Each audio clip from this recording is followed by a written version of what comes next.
आप सभी का स्वागत है UP judiciary UP APO GS mains paper में। ये टॉपिक बहुत ज़्यादा इम्पोर्टेंट है और अब क्योंकि कमीशन ने काफ़ी सारी चीज़ें चेंज कर दी हैं तो आपको ये टॉपिक जो है देखने के लिए मिल सकते हैं। आज का हमारा इंडियन ज्योग्राफी के इम्पोर्टेंट चैप्टर है एनर्जी रिसोर्सेज या ऊर्जा संसाधन।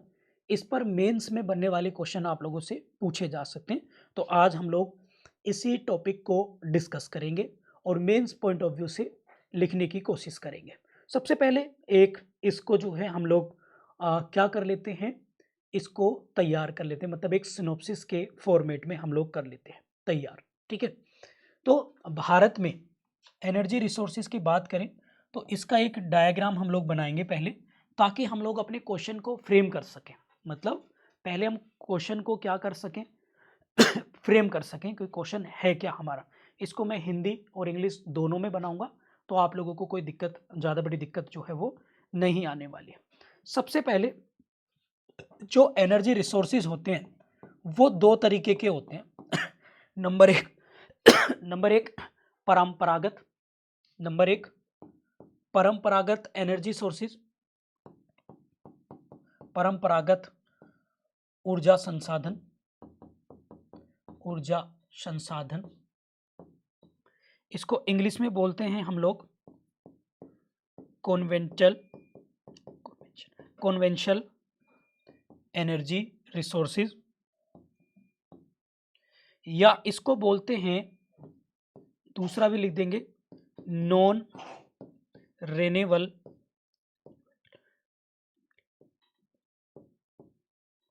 एनर्जी। ये दोनों वर्ड इसके लिख लीजिएगा। नंबर एक पार्ट। नंबर दो पार्ट क्या है इसका, नंबर बी अगर हम इसको देखेंगे तो वो है गैर परंपरागत, गैर परंपरागत ऊर्जा। यानी गैर परंपरागत मतलब अगर लिखेंगे तो यहां पे लिखेंगे नॉन कन्वेंशनल एनर्जी,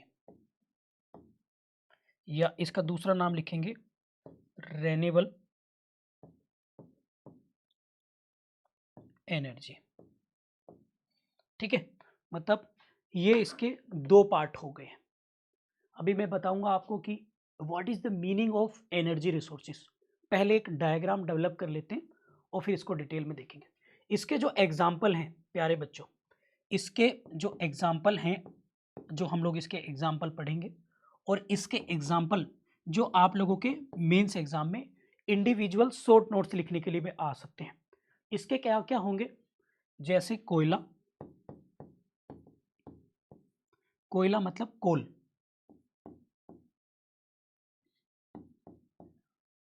फिर आपका हो गया खनिज, खनिज संसाधन, मिनरल्स रिसोर्सेज, और खनिज में भी खनिज तेल लिख लेना आप लोग, खनिज तेल, मिनरल ऑयल्स। फिर इसके इसमें लिख लेंगे आप लोग प्राकृतिक गैस, प्राकृतिक गैस यानी नेचुरल गैस। इसमें और अगर आप लिखना चाहो तो लिख लेंगे विद्युत, इलेक्ट्रिसिटी, विद्युत एनर्जी, इलेक्ट्रिसिटी एनर्जी। ठीक है, तो ये क्या है हमारे, ये आएंगे नॉन रिन्यूएबल एनर्जी कैटेगरी में, ये इसके एग्जाम्पल हैं। ये आप लोगों को अलग से भी आ सकते हैं, मतलब कोयले पे लिखने के लिए आ सकते हैं, मिनरल्स ऑयल्स या खनिज तेल क्या है इस पे आ सकते हैं, नेचुरल गैस पर आ सकते हैं, विद्युत इस पे भी आ सकते हैं कि ऊर्जा कौन कौन सी होती हैं, जैसे थर्मल पावर हो गया आपकी, या फिर पवन एनर्जी होगी, इन सब पे लिखने के लिए आ सकते हैं। इसके साथ अब आगे बढ़ेंगे हम लोग, इसके एग्जाम्पल देखेंगे। नंबर एक है सौर ऊर्जा, सौर ऊर्जा, सोलर एनर्जी, इंग्लिश मीडियम वाले सोलर एनर्जी लिखेंगे। बायोमास, बायोमास ऊर्जा, जो बायोगैस होती है जो गोबर से बनती है। ठीक है, इसके बाद है पवन ऊर्जा, पवन ऊर्जा, विंड एनर्जी। इसके बाद लिखेंगे सागरीय ऊर्जा, सागरीय ऊर्जा, सागरीय ऊर्जा। और इसके बाद लिखेंगे भूतापीय, भूतापीय मतलब थर्मल एनर्जी। ठीक है, तो ये हम लोग इसके अंदर जो है वो पढ़ेंगे प्यारे बच्चों। मतलब ये इसका एग्जाम्पल है। किसी को कोई दिक्कत तो नहीं, जल्दी से मुझे बताएंगे। इसको इंग्लिश में लिखेंगे, भूतापीय को लिखेंगे जियोथर्मल एनर्जी, इंग्लिश मीडियम वाले जियोथर्मल इसको लिखेंगे। ठीक है, और सागरीय एनर्जी में जैसे टाइड से बनने वाली बताई थी ना मैंने, ओशियन एनर्जी बोलते हैं, ओशियनिक एनर्जी। ठीक, क्लियर हो गया। तो ये एक बेसिक पता चल गया कि हमें आखिर पढ़ना क्या है, एग्जाम में क्या है। एग्जाम में आपको नॉन रिन्यूएबल एनर्जी के बारे में लिखने के लिए आ सकता है, रिन्यूएबल एनर्जी क्या होती है इसके बारे में लिखने के लिए आ सकता है इंडिविजुअल। मतलब इज दैट कि इस पूरे डायग्राम में आपको या तो पूरा भी लिखने के लिए आ सकता है, या ये दोनों पार्ट भी आ सकते हैं, या इनके एग्जाम्पल के साथ भी आ सकता है, या फिर ओनली यही आ सकता है कि सौर ऊर्जा क्या है ये भी बता दीजिए। आपको पता चल गया मैं क्या बताना चाह रहा हूँ आपको? क्लियर होगी बात? क्लास में ये बात क्लियर हो गई? वो पूछ लेगा व्हाट इज बायोमास एनर्जी, इतना भी पूछा जा सकता है आपसे। इस पूरे चैप्टर में हम इन सभी महत्वपूर्ण चीजों पर डिस्कस करेंगे आने वाली क्लासेस में। क्लियर? चलिए अब हेडिंग डालेंगे। सबसे पहले देखेंगे ऊर्जा संसाधन क्या है, मतलब सबसे पहले क्या ऊर्जा संसाधन है क्या, यानी व्हाट इज एनर्जी सोर्सेस, ये क्या है। सबसे पहले हम लोग देखेंगे एनर्जी सोर्सेस क्या है भाई, सबसे पहले हम लोगों को ये देखना है। क्लियर?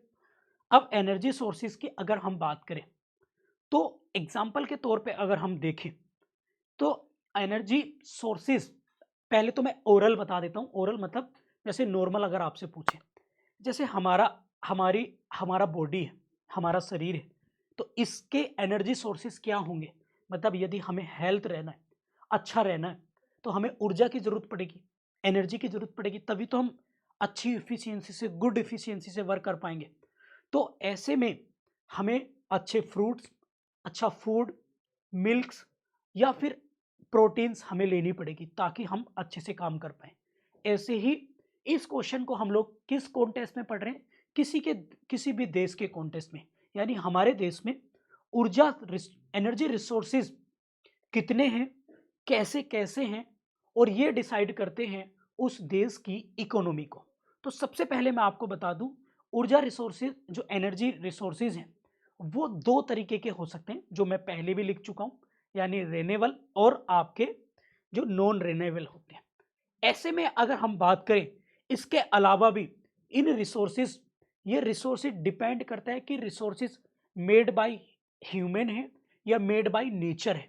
तो ये जो टॉपिक है ये मेड बाय नेचर है, मतलब इसमें हमारे जो नेचुरल रिसोर्सेज हैं उसी का पार्ट है एनर्जी रिसोर्सेज, उसको हम लोग डिस्कस कर रहे हैं। ठीक है, तो सबसे पहले अगर हम देखें ये क्या है, मतलब इसको अगर हम पॉइंट में लिखेंगे, मतलब मैं पॉइंट में लिखूंगा, तो सबसे पहले अगर हम देखेंगे, क्लियर है, लिखेंगे ये क्या है भाई, ये लिखेंगे एनर्जी, ये क्या है, लिखेंगे ऊर्जा संसाधन क्या है, ये एक, ये क्या है आप लोग लिखेंगे, ये है, लिखेंगे ऊर्जा, ऊर्जा एक, आप लोग लिखेंगे एक आर्थिक विकास, मैं इंग्लिश में भी बोलूंगा आर्थिक विकास, आर्थिक विकास का आवश्यक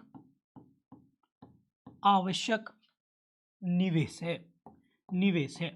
इंग्लिश मीडियम वाले लिख लेंगे क्या, an energy is an essential input of economic development, an energy is the as an essential elements या essential input of the economic development, जो क्या करता है, विच इज सपोर्ट लाइफ, जो निवेश क्या करता है, जो हमारे किसकी मदद करता है, जो जीवन के स्तर में सुधार लाता है, which is support life standard level, सुधार लाता है। ठीक है, वही क्या है भाई, वही है हमारा क्या क्या है ऊर्जा संसाधन, एनर्जी रिसोर्सेज। ठीक है, और इनका प्रयोग करके लिखेंगे, जिसका प्रयोग करके विच इज यूज, जिसका प्रयोग करके हम किस किस चीज में प्रयोग करते हैं भाई, जिसका आप लिखेंगे द सोर्सेज यूज टू, लिखेंगे जिसका प्रयोग करके हम लोग क्या करते हैं इंडस्ट्री में, उद्योगों में, उद्योगों की मशीनों में, मशीनों में हम लोग यूज करते हैं, used in the power machine in industry. फिर लिखेंगे इसका यूज हम लोग करते यातायात में, यातायात मतलब ट्रांसपोर्टेशन में, ट्रेन, बस, गाड़ियां। आप लोग देखते हैं पहले कोयले की ट्रेन चलती थी, अब इलेक्ट्रिक आ चुकी हैं। इसके साथ साथ कृषि के जितने भी मशीन इंस्ट्रूमेंट बनते हैं एग्रीकल्चर में, कृषि क्षेत्र में, इन सब में हम लोग क्या करते हैं इसके, और आप लोगों के जो आपके डोमेस्टिक वर्क होते हैं घरेलू कामों में, घरेलू कामों में, इन सब में जिसका प्रयोग उद्योगों की इंडस्ट्री में, ट्रांसपोर्टेशन में, कृषि में, घरेलू कामों में, आदि में, आदि करके मतलब ईटीसी लिख लें, आदि में क्या होता है भाई, इनका प्रयोग, इनका प्रयोग किया जाता है, किया जाता है। बात क्लियर होगी सभी को, किसी को कोई दिक्कत तो नहीं भाई, जल्दी बताएंगे सारे बच्चे। क्लियर, किसी साथी को कोई दिक्कत तो नहीं, जल्दी बताएंगे, आगे बढ़े। चलिए, तो पता चल गया ऊर्जा क्या है, एक इकोनॉमिकल डेवलपमेंट है। यानी आपसे कोई पूछे कि what is the meaning of energy resources, तो आपको बताना है इकोनॉमिकल डेवलपमेंट, बस सीधी सी बात। तो यहां पर हम लोग देखेंगे, और किसकी, किसी भी देश की, बस। और जिसका प्रयोग काय में करते हैं हम लोग, उद्योगों में, यातायात में, कृषि यानी इंडस्ट्री में, ट्रांसपोर्टेशन में, एग्रीकल्चर में, जितने भी हमारे डोमेस्टिक घर होते हैं, हाउस होल्ड वर्क इसे कह सकते हैं हम लोग, उसमें, या फिर आदि कुछ और कामों में भी इसका प्रयोग किया जाता है। बात क्लियर होगी। और इन्हें ही क्या कहते हैं, इनको ही क्या कहते हैं, that is called energy resources. यानी इन्हें ही हम क्या कहते हैं, लिख लेंगे, इन्हें ही ऊर्जा संसाधन कहा जाता है।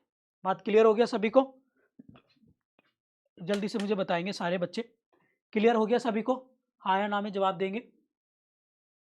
ठीक है, अब हेडिंग डालेंगे, हेडिंग डालेंगे ऊर्जा संसाधन के प्रकार, लिखेंगे टाइप्स ऑफ एनर्जी रिसोर्सेज, लिखेंगे टाइप्स ऑफ एनर्जी रिसोर्सेज। लिख लिया आप लोगों ने, क्या लिखेंगे, टाइप्स ऑफ एनर्जी रिसोर्सेज लिखेंगे। ठीक है, क्लियर है। चलिए, अब लिखेंगे, लिखेंगे अनवीनकरणीय ऊर्जा स्रोत। सबसे पहले हेडिंग डालेंगे अनवीनकरणीय, लिखेंगे, पहली हेडिंग डालेंगे नंबर 1 डाल के, लिखेंगे अनवीनकरणीय ऊर्जा स्रोत। ठीक है, और इस अनवीनकरणीय मतलब नॉन रिन्यूएबल। ठीक है, लिख लिया आप लोगों ने। चलिए मैं लिख देता हूं यहां पर, पैनल भी ऑन हो गया, कभी कभी इसमें प्रॉब्लम आ जाती है ना। नंबर 1 लिखेंगे, नंबर 1 लिखेंगे अनवीनकरणीय,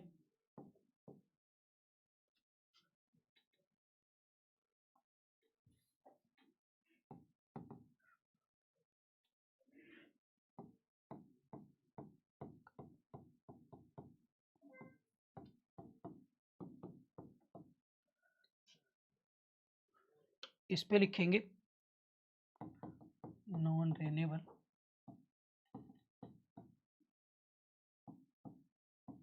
एनर्जी। पहला पार्ट हम लोग आज ये पढ़ेंगे। ठीक है दूसरा क्या हो जाएगा, रिन्यूएबल एनर्जी। ठीक है, अब इसमें इसमें कौन कौन से टॉपिक पढ़ेंगे हम लोग, नंबर 1 कोयला। सबसे पहले क्या पढ़ेंगे आज हम लोग, कोयले को। मतलब इसके अंदर भी हम आज किसको पढ़ रहे हैं, कोयले को। तो सारे बच्चे हेडिंग डालेंगे कोल। क्या डालेंगे, कोल लिखेंगे, या फिर एक हेडिंग डाल लेंगे कोयले से पहले ना एक लाइन और लिख लेगा, मतलब ये कैसे सोर्स होते हैं, मतलब ये होते क्या हैं, what is this non renewable energy, ये है क्या। तो पहले एक लाइन लिखेंगे लिखेंगे लिखेंगे लिखेंगे ऐसे सोर्स जो दोबारा से या फिर से उत्पन्न नहीं हो सकते। जैसे कोयला एक बार ही निकल रहा है, दोबारा थोड़ी बनेगा कोयला, समझ रहे हो आप लोग, बस ये ध्यान रखना है, ठीक है। लिखेंगे these types of energy source can not be regenerated once they are exist, मतलब एक बार ये बनने के बाद, जनरेट होने के बाद, उत्पादन होने के बाद दोबारा नहीं यूज में लाए जा सकते, ठीक है। क्लियर है, लिख लिया आप लोगों ने। तो मतलब ये एक लाइन याद रखेंगे, नवीनकरणीय ऊर्जा स्रोत क्या होते हैं, ऐसे सोर्स जिनका प्रयोग या स्रोत समाप्त होने के बाद हम दोबारा उन्हें उत्पन्न नहीं कर सकते। कोयले का एक बार यूज कर लिया या एक बार ही निकलेगा, वो दोबारा नहीं बनेगा वहां पर, बात क्लियर है, ये बस ये लिमिटेड ही है। अब हेडिंग डालेंगे कोयला, अब डालेंगे हेडिंग कोयला या कोल, लिखेंगे।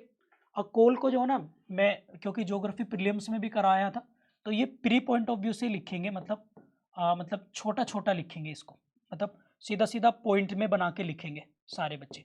मेंस में भी पॉइंट बना के लिखना है, जैसे जिस फॉर्मेट में मैं करा रहा हूँ एज इट इज ऐसे ही लिखिए मेंस में। तो कोयला में लिखेंगे, जो जो पॉइंट बोल रहा हूँ आप वैसे लिखेंगे लिखेंगे लिखेंगे भारत में कोयला ऊर्जा का महत्वपूर्ण स्रोत है, ऊर्जा का महत्वपूर्ण स्रोत है। Coal is an important source of power and energy in India, भारत में कोयला ऊर्जा और शक्ति का महत्वपूर्ण स्रोत है। Coal is an important source of power and energy in India, पहली लाइन, ठीक है। 5-6 पॉइंट लिखेंगे, हम ज्यादा नहीं लिखेंगे। लिखेंगे लगभग 67%, लगभग ऊर्जा का 67% कोयले से ही आपूर्ति होती है। ऊर्जा होगी, मान लो टोटल एनर्जी हमारे पास कितनी है सभी टाइप की, 100%, तो उस 100% में से 67% हम कोयले से ही उसका यूटिलाइज कर लेते हैं, ठीक है। लिखेंगे about 67% of the energy requirement in India या फ्रॉम द कोल, लिख लिया आप लोगों ने। फिर लिखेंगे इसका प्रयोग, यूज ऐसे लिखेंगे, बस यूज लिखेंगे, आगे डैश लगा के लिखेंगे उद्योगों में, उद्योग या इंडस्ट्री, उद्योग या इंडस्ट्री में होता है, इसीलिए इसको उद्योग की रोटी कहा जाता है। इसको अलग पेन से लिख लेना या अंडरलाइन से लिख लेना, ये चीजें हमें एग्जामिनर तक पहुंचानी है प्यारे बच्चों, तो ऐसे कीवर्ड्स को अंडरलाइन लिख लीजिएगा, मतलब ये पॉइंट भी अगर आप लिख रहे हैं तो उसे अंडरलाइन कर लेना, उद्योग की रोटी, that's why it is also called bread of industry, ठीक है, या मदर ऑफ इंडस्ट्री भी लिख सकते हैं। उद्योग की माँ या उद्योग की जननी भी कहा जाता है, उद्योग की रोटी, उद्योग की जननी, that's why we called bread of industry या मदर ऑफ इंडस्ट्री, ठीक है, क्लियर है। लिखेंगे लिखेंगे लिखेंगे लिखेंगे कोयले का निर्माण मतलब कब डेवलप हुआ था ये पृथ्वी पर निर्माण आज से लगभग 25 करोड़ वर्ष पूर्व, तभी तो मैं आपको बता रहा हूं कि कोयले को क्यों नॉन रिन्यूएबल एनर्जी सोर्सेस में डाला, बिकॉज ये ऐसा नहीं कि आज मिट्टी बन गई 4 साल 20 साल बाद कोयला बन गया, नहीं, जो कोयला आज हम प्रोडक्शन इसका यूज कर रहे हैं उसका निर्माण, उसकी नींव रखी जा चुकी है कब? 25,000 करोड़ वर्ष पूर्व। ये आप लोग लिखेंगे। क्या लिखा है, क्या बोले? निर्माण आज से लिखेंगे। इसका निर्माण आज से लगभग 25 करोड़ वर्ष, हजार नहीं है सॉरी, 25 करोड़ वर्ष पूर्व कार्बोनीफेरस युग में हुआ।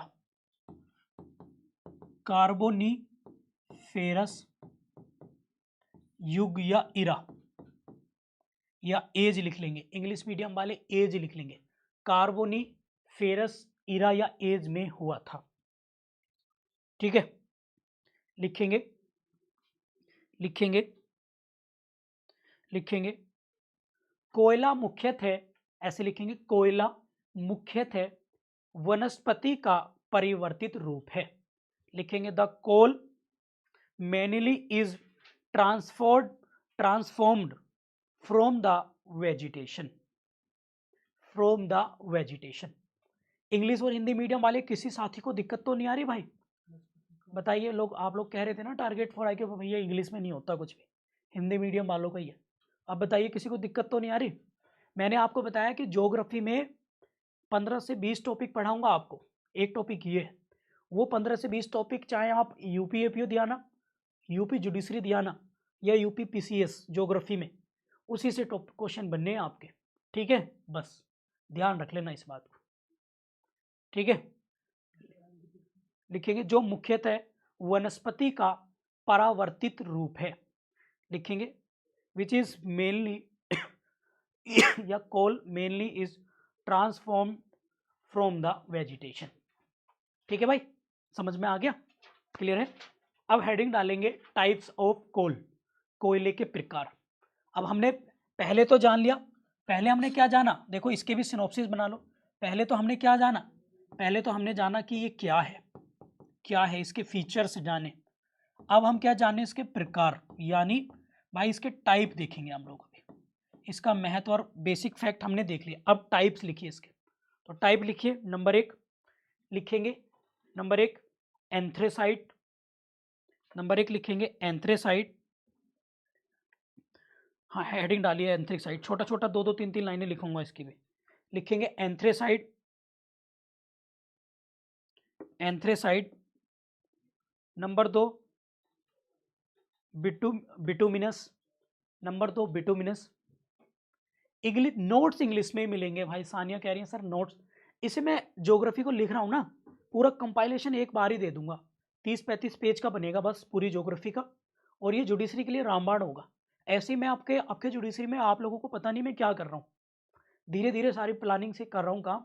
जब आपका एग्जाम होगा ना तो आपको कुछ नहीं करना, बस पीछे हाथ रखने ऐसे करके, और टारगेट फॉर IQ के नोट्स पढ़ने और बार बार रिवाइज करना है बस। क्लासेस से फ़ायदा ये है कि आपको एक बेसिक फाउंडेशन बन जाएगी, कि प्रैक्टिस हो जाएगी कि मेंस में लिखना कैसे, कॉन्फिडेंस डेवलप हो जाएगा आपको लिखने के लिए, समझ बच जाएगी, क्योंकि रटी रटाई चीज़ें एग्जाम में भूल भी जाओगे। ठीक है, तो इसलिए परेशान नहीं होना आप लोगों को। लिखेंगे नंबर 1 लिखेंगे एंथ्रेसाइट, इसके प्रकार में लिखेंगे, कौन कौन से प्रकार बताए थे मैंने, एंथ्रेसाइट। नंबर 2 बिटुमिनस, बिटुमिनस लिखेंगे। नंबर 3 लिग्नाइट, और नंबर 4 पीट। नंबर 4 क्या लिखेंगे, पीट कोयला। ठीक है, इंग्लिश में तो नहीं लिखना इनका नाम, स्पेलिंग वगैरह मुझे बता दीजिएगा, लिखनी हो तो मैं लिख दूंगा। एंथ्रेसाइट,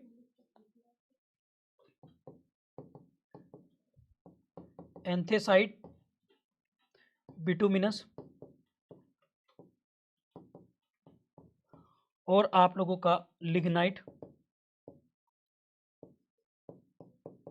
और फिर है आपका पीट कोयला। क्लियर हो गया? नंबर 4 पे है पीट कोयला। ठीक है, अब ये ये क्वेश्चन ना बहुत बड़ा है, जो मैं करा रहा हूँ ये बड़ा प्रारूप है। एग्जाम में आपको शब्द की लिमिट भी ध्यान रखनी है। मान लीजिएगा ये क्वेश्चन आ गया तो फिर आप इनके एक्सप्लेनेशन मत करिएगा, ये आपको क्लास से यही तो फायदा हो रहा है। आपको बस ये कॉमन सेंस लगाना है कि वो हाउ मैनी वर्ड्स, कितने शब्दों में पूछा गया आपसे। ठीक है, ऐसा नहीं कि क्लास में मैं तो क्लास में आपको बहुत बड़े लेवल पे कराऊंगा ना सब चीज़ें। आपको दिमाग चलाना है कि हमसे पूछा क्या गया। आपसे पूछा जाएगा what is non renewable energy, एक हो गया। दूसरा लिखेंगे, दूसरा इसी में क्वेश्चन होगा, कोयला किस प्रकार की ऊर्जा है तथा इसके प्रकारों का वर्णन कीजिए, और ब्रैकेट में लिख दिया 75 शब्द।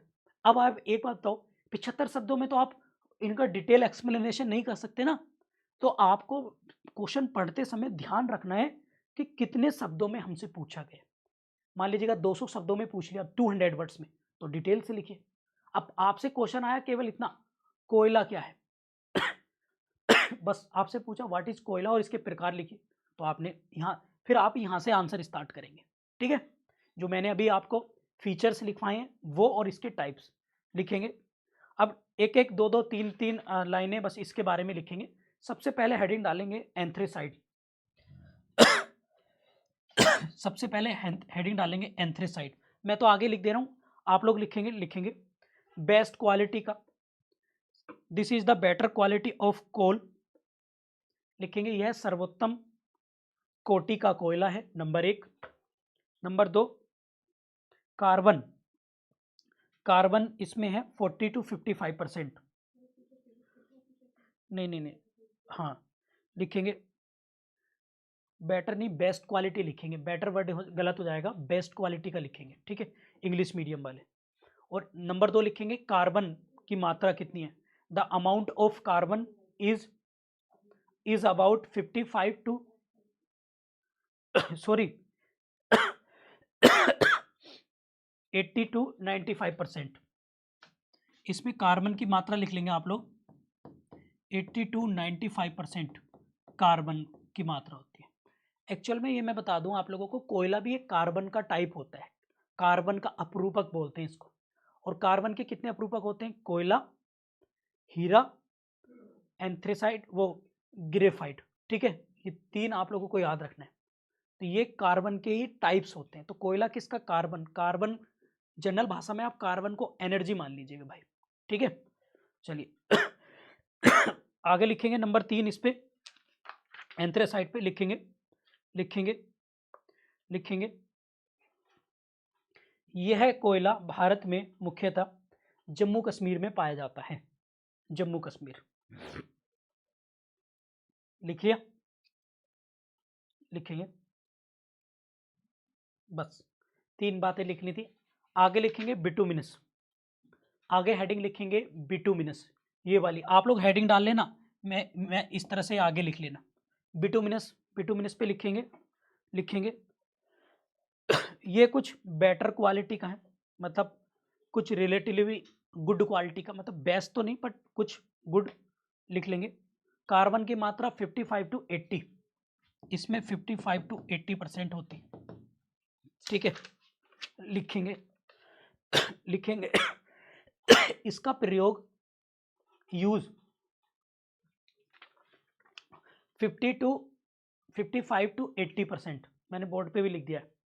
और फिर लिखेंगे इसका यूज कुकिंग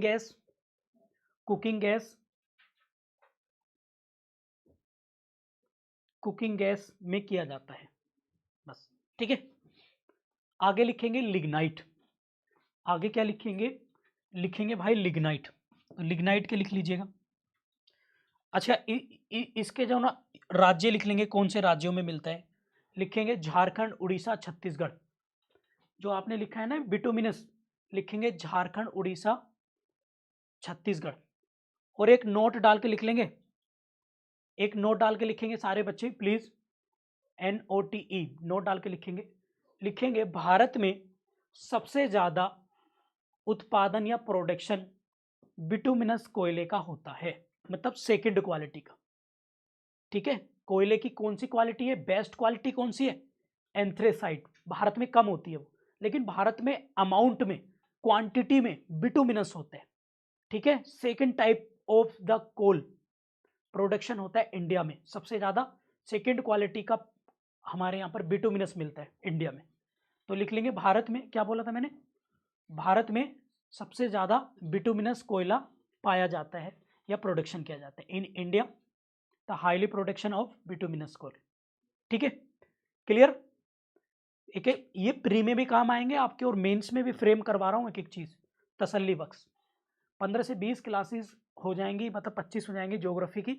फिर ज्योग्राफी आपको पढ़ने की जरूरत नहीं है, उसी में से जाएगा। और जब आपका मेंस एग्जाम होगा तो रिवीजन कराऊंगा सारे बच्चों को, और जितने बच्चे क्लास में हैं ये मैं आप लोगों से कमिटमेंट कर रहा हूँ विदाउट एनी कॉस्ट। जब आपका प्री निकल जाए ना तो सारे बच्चे मुझे फ़ोन करके, मेंस के एक स्ट्रेटेजिकल बैच बनाता हूँ मैं, उसमें पैसे नहीं लेता हूँ मैं फिर किसी से, मतलब मेंस में ये हमारे फाउंडेशन बैच का रूल है पहले से। तो आंसर राइटिंग प्रैक्टिस के लिए आप लोग या तो मेरठ आ सकते हो या फिर ऑनलाइन जहां घर बैठे कर सकते हो, उसमें जीएस का पूरा प्रॉपर तैयार करवा दूंगा। और इस बार हमने जीएस जिन्होंने ला के बच्चे जो ला के ज्वाइन भी कर रखे उनके लिए भी मैं बहुत कुछ सोच रहा हूँ कि इस बार हम टारगेट फॉर आईक्यू पे टेस्ट सीरीज बिल्कुल ऑफलाइन भी कराने की प्लानिंग कर रहे हैं हम लोग, और जब मेंस होगा तो हम ऑनलाइन प्रॉपर तरीके से टेस्ट सीरीज करेंगे। ये दो चीज़ें ही आपको मेंस निकलवा सकती हैं, पढ़ने से मेंस नहीं निकलता, लिखने से और आंसर राइटिंग प्रैक्टिस से, बस ये ध्यान रखना आप लोग। पढ़ तो सभी रहे हैं, आप अपने आप से पूछ के देखिए कितना आप लिखते हैं पर डे, आपको खुद आंसर आ जाएगा। आगे लिखेंगे, तीसरे नंबर का कोयला कौन सा था, लिखेंगे लिग्नाइट। लिग्नाइट के बारे में लिखेंगे, नंबर 1 लिखेंगे, लिखेंगे यह है पीट कोयले से कुछ अच्छा कोयला है।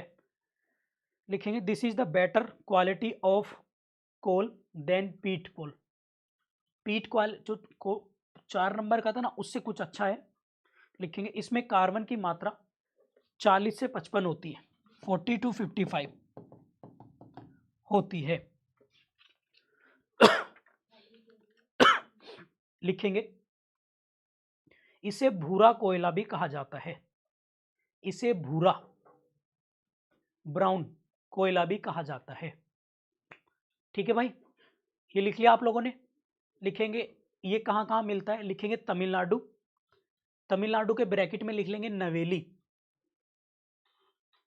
तमिलनाडु के ब्रैकेट में जगह का नाम लिखेंगे नवेली, ये तमिलनाडु लिख के नवेली लिख लेना, नवेली, ये प्री में भी काम करेगा आपको, नवेली। राजस्थान, राजस्थान का लिख लेना पालन, पालन, राजस्थान का पालन। आसाम, आसाम का लिख लेना, आसाम का लिख लेना लखीमपुर, लखीमपुर। इसके बाद लिख लेना मेघालय, मेघालय जैंतिया हिल्स, मेघालय, मेघालय में लिखेंगे जैंतिया हिल। एंथ्रेस, ये लिग्नाइट का है भाई, प्रोडक्शन एरियाज जहां से इनका उत्पादन होता है। लिख लिया आप लोगों ने, किसी को कोई दिक्कत तो नहीं।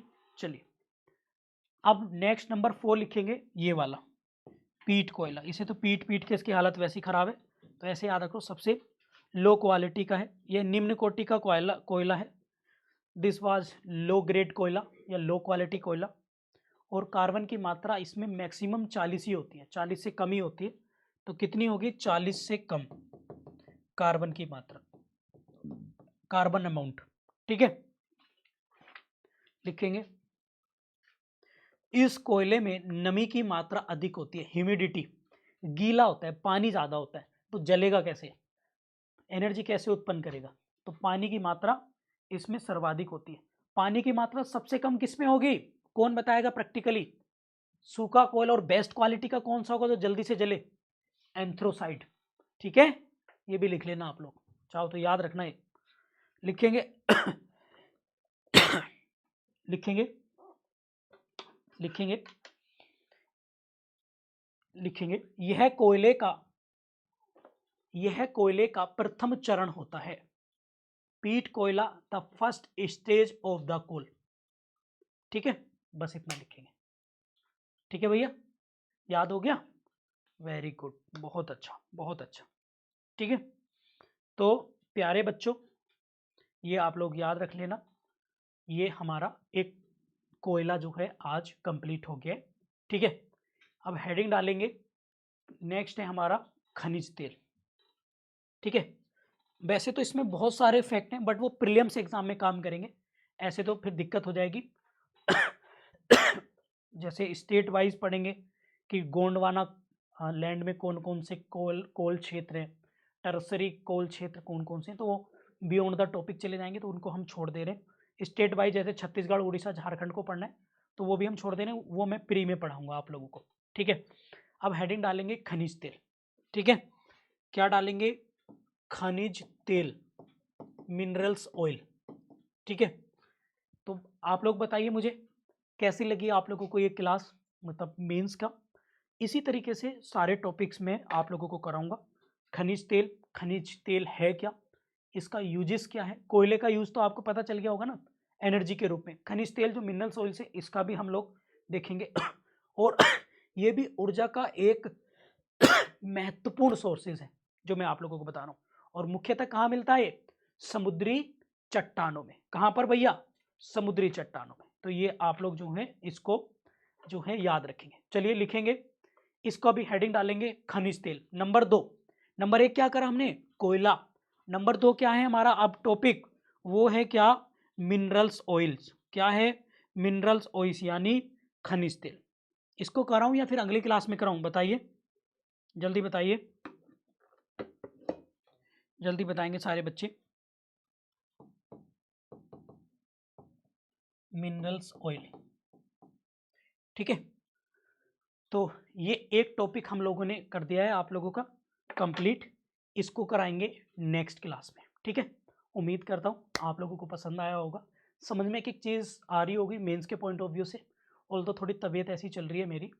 तो मिलता हूँ फिर नेक्स्ट क्लास में। आप लोगों को ये क्लास कैसी लगी है प्लीज़ मुझे ज़रूर बताइएगा, ठीक है। Thank you.